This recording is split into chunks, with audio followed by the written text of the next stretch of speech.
Um, hey everybody, it's great, great to see you. I'm looking for positive things all the time now because the negative things are just too prominent inside my head. You know what I mean? I have to make a conscious effort to look for positive things, and that's how effed up this world and this life can be. Because you know, why does negativity take up so much space in your head? It like sticks, like something negative just gets in your head and it sticks there. You can't get rid of it. It's like a like a piece of crap being velcroed to my consciousness. Like all the negative things that are being that are existing now. So I'm making conscious efforts to stay positive. And I think I might have mentioned this in a previous call, but one of the things I'm doing is I try to get a woman to laugh and smile every day. Yesterday I had a really good success story for that. I pull in the parking lot at a giant grocery store, and I'm very particular about where I park, and people don't understand. I'll pick a spot and then I'll go to another spot. And there's a reason for all that. I'm a little bit anal when it comes to parking correctly. I like to be right square inside the lines and all that crap. That comes from being a pilot. But so I pull in, and I'm far away from the building because I like the walk, actually. It's good for you. The walk is good for you.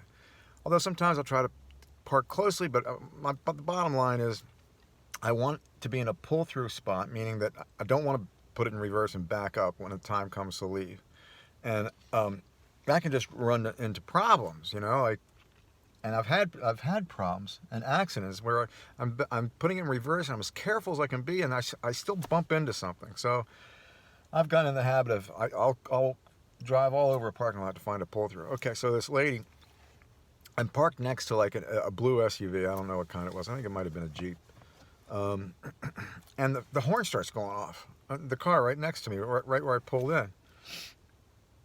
I look up there and there's nobody in the car. I said, oh, okay, well, somebody's walking back from the store probably and looking for their car, so they hit the button on their keychain and tells them where their car is.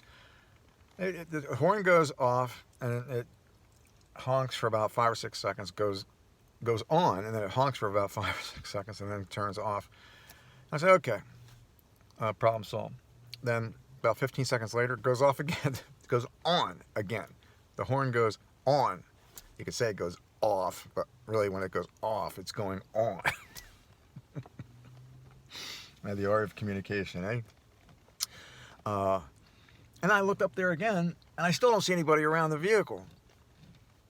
And then it goes off a third time, so I get out of the car, without being ready to get out of the car. I'm looking around because I figure there's somebody that's looking for this car that can't find it. And finally I see a couple of people like pointing over towards the car, and they come walking over. So I get my car all locked up and I'm ready to go in the store, and this lady comes to this car, to the SUV. She put something in it, and I said, I started a conversation with her. I said, that happens to everybody every once in a while. You come out of the store and you end up wandering around the parking lot trying to remember where you parked. She goes, oh yeah, I know. And then, the job I had before, I was trying to get in the wrong car, and somebody called the police saying that they thought I was stealing a car. She was trying to get in the wrong car. But that's not the end of the story, okay? So I walk with her, and she was going into the Giant like I was. She was coming from some other store, and then she had to go into the Giant, and I was going. So we walked down there together, and we laughed, and we were having, talking about it. And I thought, hey, there's my one woman laughing and smiling objective for the day. Got that. So I go in the store. I'm in there for at least 20 minutes. And then I'm not buying a whole lot, but what I bought was expensive. And so I get my stuff together, and I'm going back out to my car in the parking lot, and I see her car still next to mine, and I put my stuff in the trunk. I get into my car, I start it up, and the horn's going off again in this lady's car. She came out of the Giant. She can't find her car coming out of the Giant. And I stand up, and I see her looking around. She's got a couple of bags of groceries. Over here's your car, over here. And she just started cracking up and laughing and smiling. And I'll tell you what, that really warmed my heart very much. It really just cradled and nurtured and put joy into my heart because she had this genuine smile and laugh on her face, and there's nothing like that. I don't think there's nothing in the world like that than to see a lady and a guy. Actually, I do this to guys every once in a while, but I focus on women, and it's just great to see somebody like an impromptu laugh and a smile, and it's just like, and the one at the end, she couldn't stop laughing. She went into a laughing fit, and I did too. So we were kind of like feeding off each other's laughing. She's laughing, I'm laughing, and she's laughing. Anyway, okay. So that's my positive story. I have some commentary on FTX collapse and Sam Bankman-Fried, the whole cryptocurrency debacle with that exchange. And, in addition to it being illegal and corrupt and, a massive amount of theft and stealing, I look at these people and I can't help but feel a little bit sorry for them. They're really, their lives are over pretty much. SBF, his life is over. I don't think he'll ever be on the outside from being in jail. I think he'll be in jail probably the rest of his life. That's sad, man. That's sad. It's not like he went out and raped somebody or, put a gun in somebody's face, armed robbery.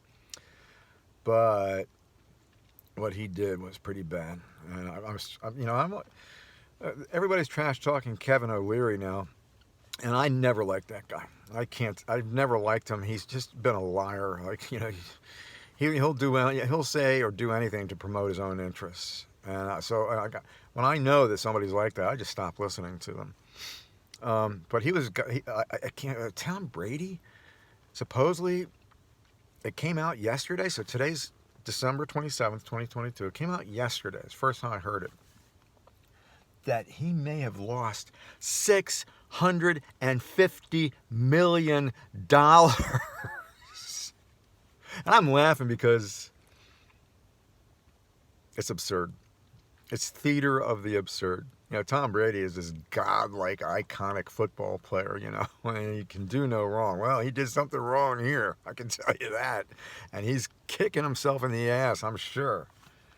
And I can find that. I can believe that. Now, is that is he down to his last million? I love that. Well, he might be down to his last million.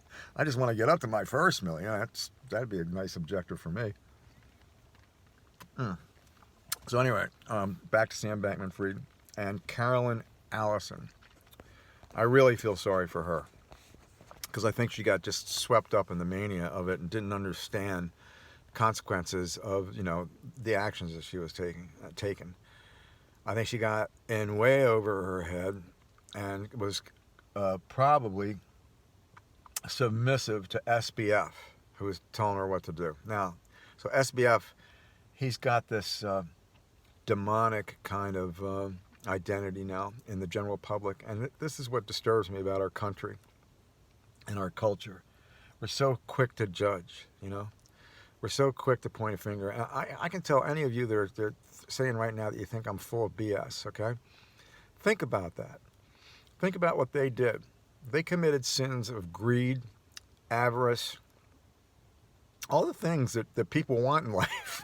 Money and avarice, love or sex, those two things, I've gotten them mixed up a couple times in my life as well. Here comes another jet. Yeah, there's part of me that feels sorry for him, but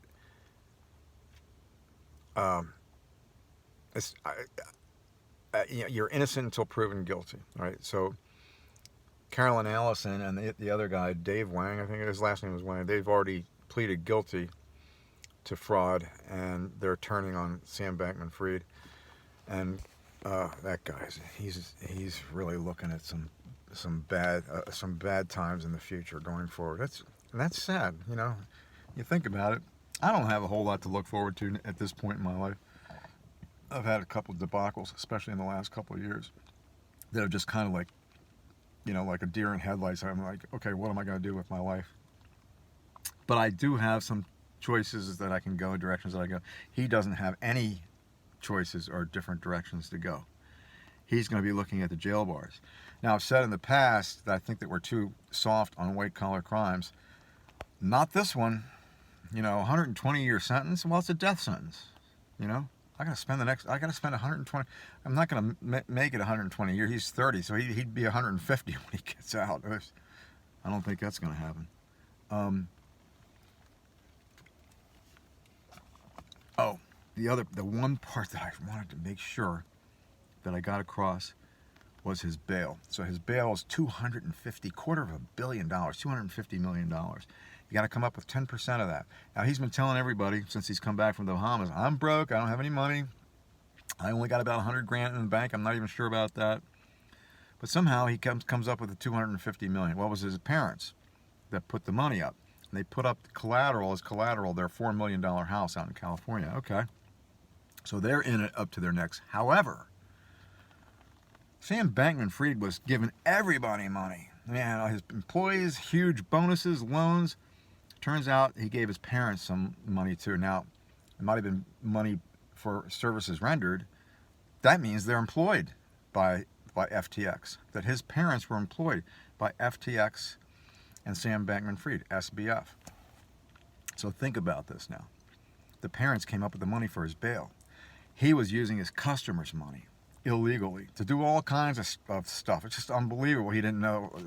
He did know it was illegal, but I don't know how his mind was working.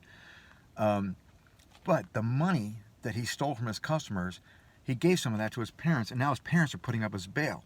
So his customers, who were just horribly defrauded, lost their money, and I'm sure that they're totally pissed, and they're probably just horribly depressed and dejected that they're not going to ever get it back. Some of that money that was used for his bail could have come from his customers, because he gave that money to his parents before all this came, tumbling down on him. Well, then his parents come up with the money for his bail. You see how ridiculous and ironic, and how it's just hard to believe, and the way our financial system is working. We need just to get on the Bitcoin standard and just leave all the other currencies somewhere else, because Bitcoin can be tracked and traced. Having 50, 60, 70 different kind of currencies all over the world doesn't make a whole lot of sense. One currency for everybody makes a lot of sense, and it cannot be corrupted. It cannot be manipulated. The government can't come in and say, "Oh, the economy sucks. We're going to print $1 trillion. We're going to write a check." And this is what the Fed does, by the way, when they buy $1 trillion worth of banknotes to help the economy on the quantitative easing. They sit down in front of their computer and they open their account, their checking account. It has a balance of zero, kind of like mine most of the time, and they write a check for $1 trillion, and it's good. Okay, that's not only should it be illegal, it's absolutely immoral. When there are people out there selling their souls and breaking their backs every day, trying to make a buck, and those guys in the Fed can sit down in front of their computer with a balance of zero and write a check for $1 trillion, and it's honored. Okay, we're starting off. They're the foundation of our financial system, and it shouldn't be that way. It really shouldn't be that way. I mean, when you give people control over stuff like that, it's going to get screwed up. That's why Bitcoin is so good. Nobody can touch it. I love that. I love it. Anyway, I hope you guys are having a good day. The SBF story, the thing about him paying his parents while he was running FTX, and some money went to his parents, and then his parents turn around and come up with the money for his bail. If you don't see that, there's a word for that. It's churning.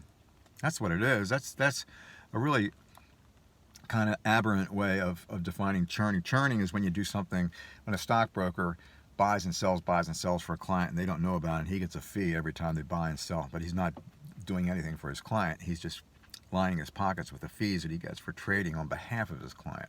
That's been a big problem in the past. If you want to see a good example of that, the television series If Tomorrow Comes with Tom Berenger when he was very young. He hooks up with some stockbrokers, and they have an elderly client, very rich, and they just churn the hell out of this client. They buy and they sell, and they buy and they sell, and they just continue making. They're buying and selling for the transaction fees, and they get a pretty good payoff for that.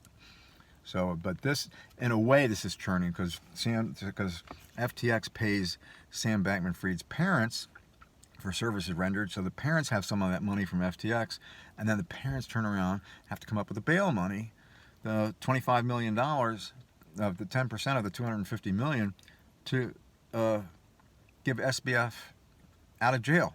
And so SBF, Carolyn Allison, and this guy Dave Wang, I think his name is, they're all out. Now, if I went out and, did an armed robbery or something like that, and I got caught, you think I'd be getting out of jail anytime soon? Probably not.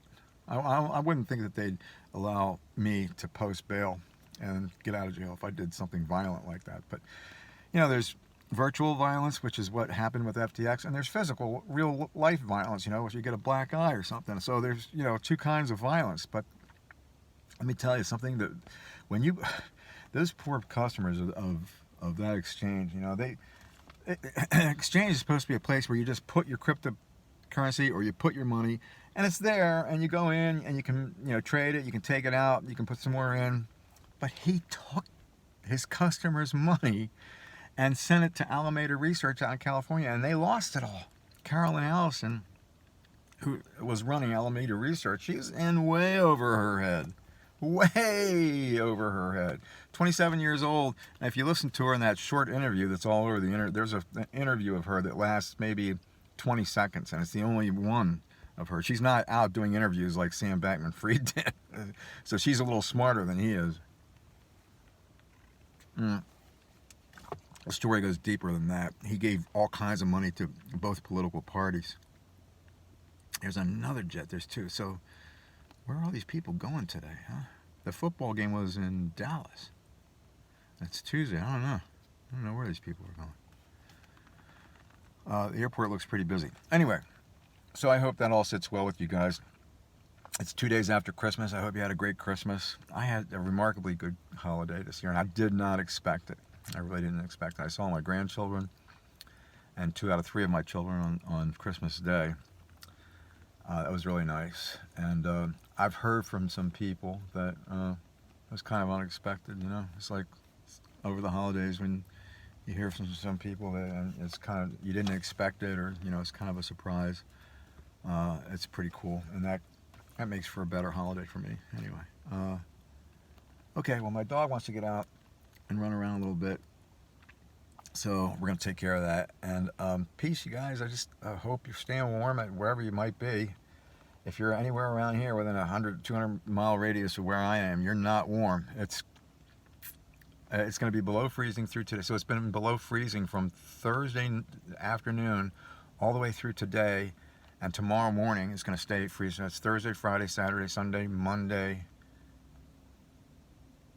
Oh, I think it might go over freezing today. I'm not sure, but it's not over freezing yet. So that's like 5 days in a row under freezing, below freezing. Pond hockey. Let's get out. Somebody drop the puck. Let's go out and skate and mix it up. Peace, you guys. And if I don't talk to you between now and this Sunday, Happy New Year.